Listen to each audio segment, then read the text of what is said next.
Hey everyone, it's Andrew here. I wanted to do an interesting video today looking at king hunts. So this was a position from one of my games that I played in the Lead Chess team tournament. This was a tournament where you had 45 minutes plus 45-second increments. In this position, my opponent had just captured on g7. This, however, was an immediate blunder. I wonder if you can spot why. If you like, you can pause this video for 5 seconds. I'll just pause it for 5 seconds, I should say, and try and find the best continuation for white in this position.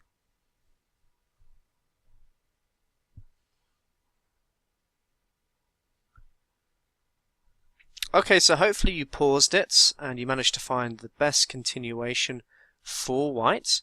But before we go into that, I think it's important to first discuss some imbalances in the position. So I think the most important thing when you're looking at imbalances is to first assess the king safety of each player's king. You may notice that white's king is relatively safe here. Okay, it might end up in the future maybe coming under threat of back row mates, but for the time being there's no immediate pressure on the white king.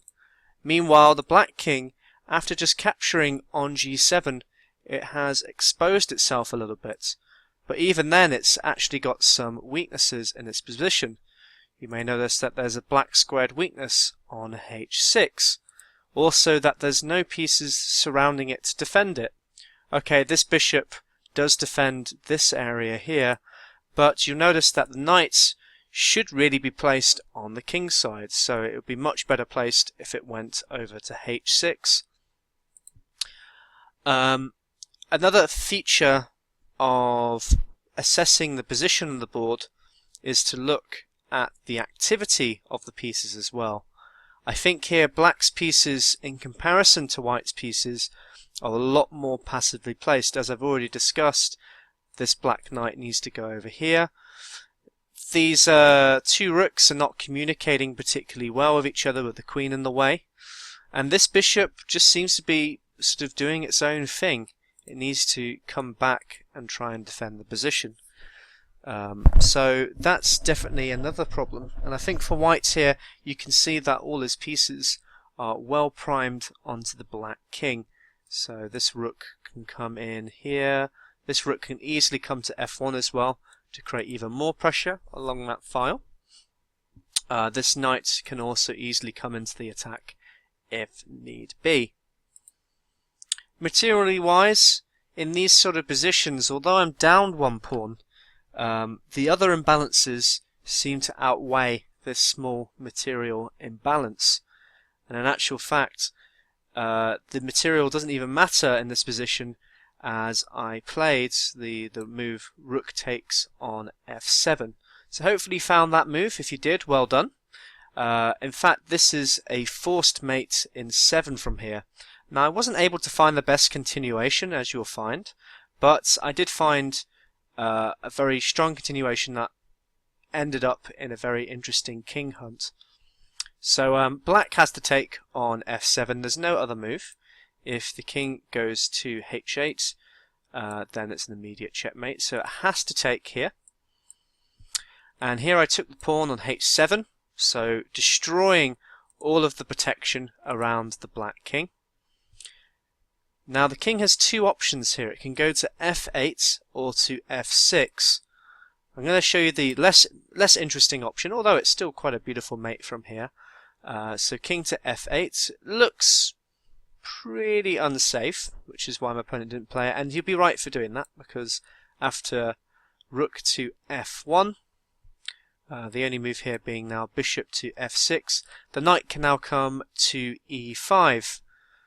I'll look at two different continuations here. So if the knight came to d7, a really strong move here now is knight to g5, so immediately just threatening mate there.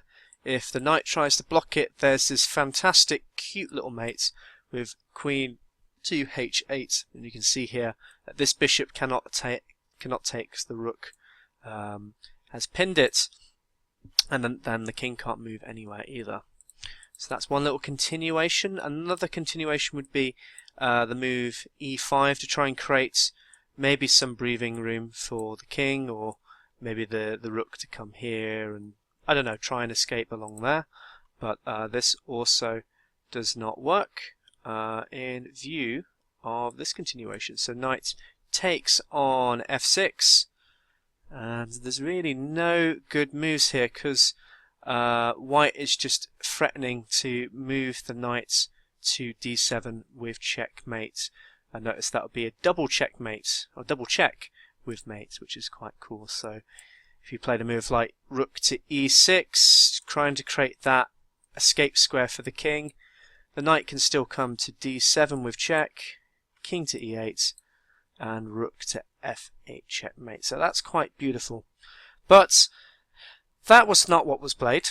Instead, after captures, he went to f6. So moving closer and closer to the center of the board. And the general rule of thumb in chess is if there's a king in the center of the board, it probably means you're going to lose the game. Let's be honest with you. Because generally when the king starts moving to the center, it's moving closer and closer to white's forces. And unless it's in some sort of endgame position, white should be able to surround the king and create a beautiful mating attack, which is what happens here. So I played knight to e4, so trying to block that escape route along the queen side. So the king inched closer and closer to my position. I took here on g6, which was actually a mistake. It's still winning pretty comfortably here, but because there's some sort of queen sacrifices that can hold the position, although black would still be losing. But the point of this move was to try and get the queen to have this double threat of coming to e6 and also coming to g7. If he tries to block one of them with maybe queen to c8, which is one of the ideas that I looked at, queen can come to g6. If he captures, then there's a mate there, which is quite nice. If it goes to f5, there's check here, which would win the queen, but I think there's an even better move. Let's have a look on the computer analysis. I mean, yeah, rook to f1 would work too. So yeah, you'll see here, he's got no escape squares whatsoever. So bishop would have to come here, and then the capture, take the knights, and then just mate straight away from there. So quite beautiful. So instead of playing queen to c8, he actually played rook to g8. So I now checked with the queen. He moved here. Played g3. Again, not the most efficient way to win the game, but it was still effective enough to still have the mating attack. King moved to e3. I then checked here on c5. The king moved to d2. I then checked with the rook. King came to c2. I then checked with the queen, and then checked here. Actually, he resigned in this position. There's nothing he can do in this position that would save him. We'll look at just one way. If he just goes here, check, and then mate, which is pretty straightforward. So, oops, I've actually gone to the end there. So that just doesn't work. So that's why he resigned here. But what I did find really interesting about this king hunts, and just king hunts in general, is how many moves that the black king had to make, and how I managed to herd him all the way from this g7 square. You'll see I'll just plot the route for you.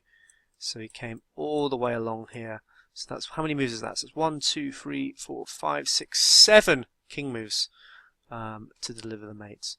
And you see here that all the black's pieces are just sat here, just aimlessly watching the black king get herded across the board.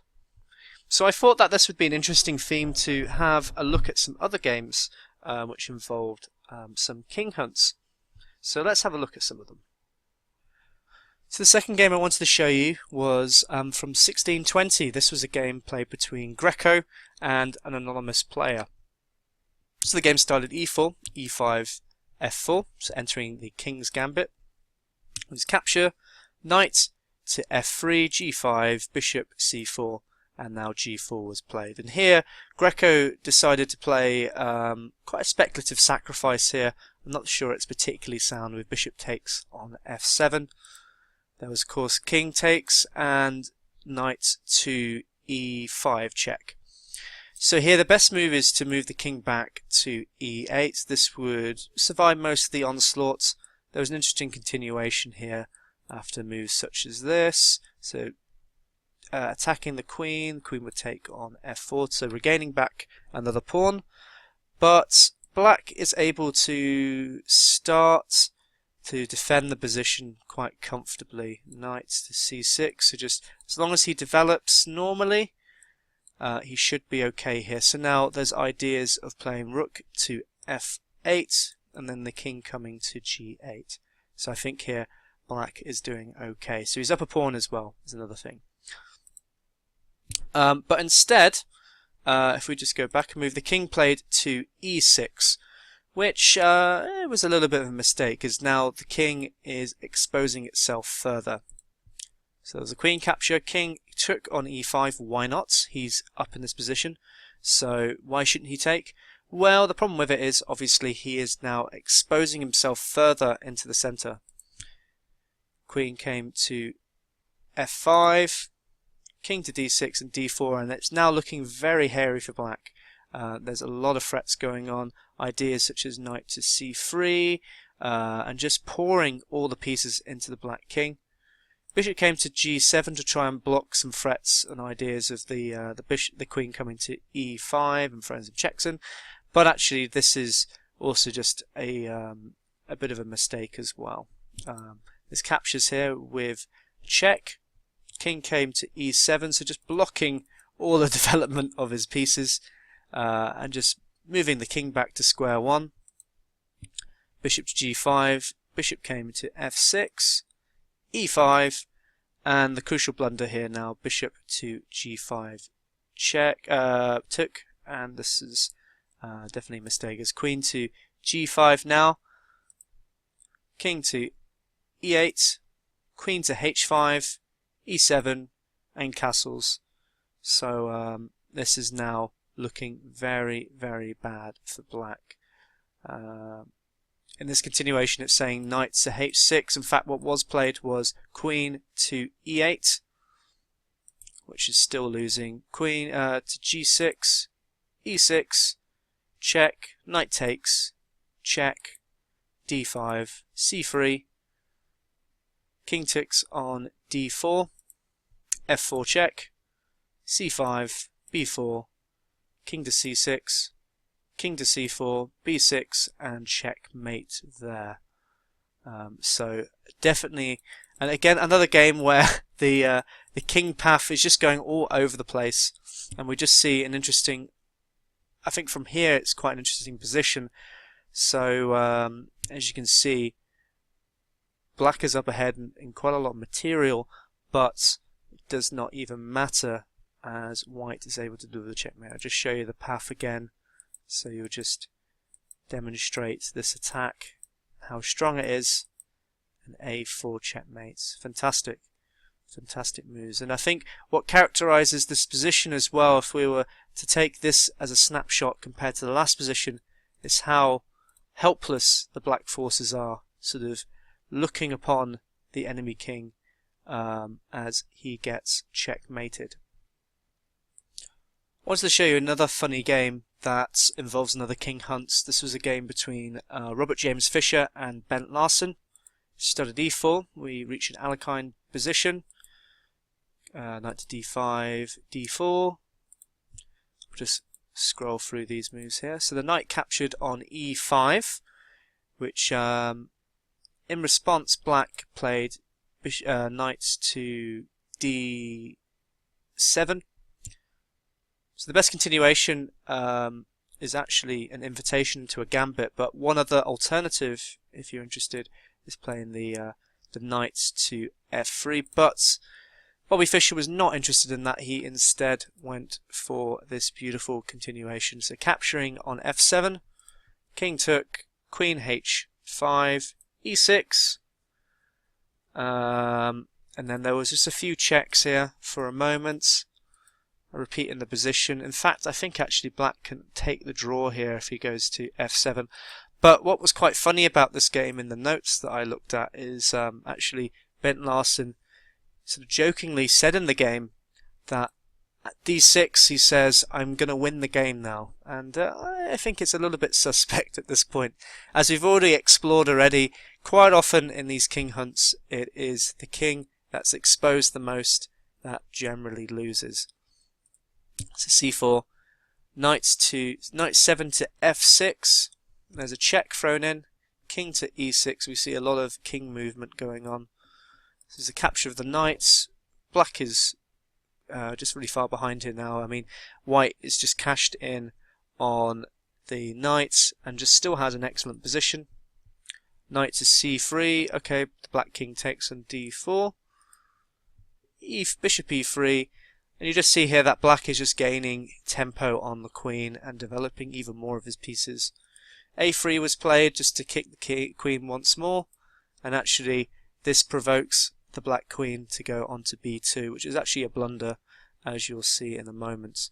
So it might be an interesting exercise here now if you wanted to pause to try and see the best continuation. But what you can notice here is how dominant white's position here is. There is a lot of pieces eyeing the black king. The king is very exposed. There's a lot of activity for white. He's ahead in material. He's just ahead in everything in this position. And it's no wonder here that it says that the computer here is just agreeing with me that white was able to win this game quite easily from here. So the best move now was bishop to c4. Larsen went to d7, rook to d1 check, king to e8, thinking he's safe, but actually there's a fantastic move that was played, and that was knight to b5. So there's a double threat here going on. So there's the check here, which would actually be mate. So if, let's say, the knight came to d5, well, you just capture with the rook, and that maintains that threat. So the actually only move here that black can play is actually capturing with the queen, which would in fact be losing after bishop takes. So quite a beautiful another example of a king hunt that has gone right. The final game I wanted to show is probably one of the most famous king hunts of all, and this was a game that was played between Edward Laska and George Allen Thomas in 1912.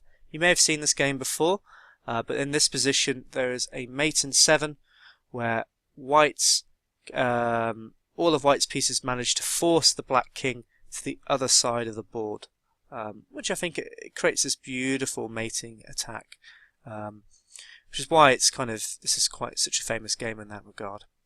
So again, let's go to sort of our analysis of the position. We notice here that white's pieces are all eyeing the black king. There's a lot of activity going on for white. Black, on the other hand, he's wasted a few moves trying to get his bishop fianchettoed, where it's not really doing that much in the position. All his pieces aren't developed properly. He still needs to get his knight here, but really, where does his knight go? If he comes here, it's now blocking the bishop, so it's a little bit difficult for black to play from here. But these things don't really matter, as white now has a mating attack in 7. Can you spot the best continuation from here? I'll give you 5 seconds.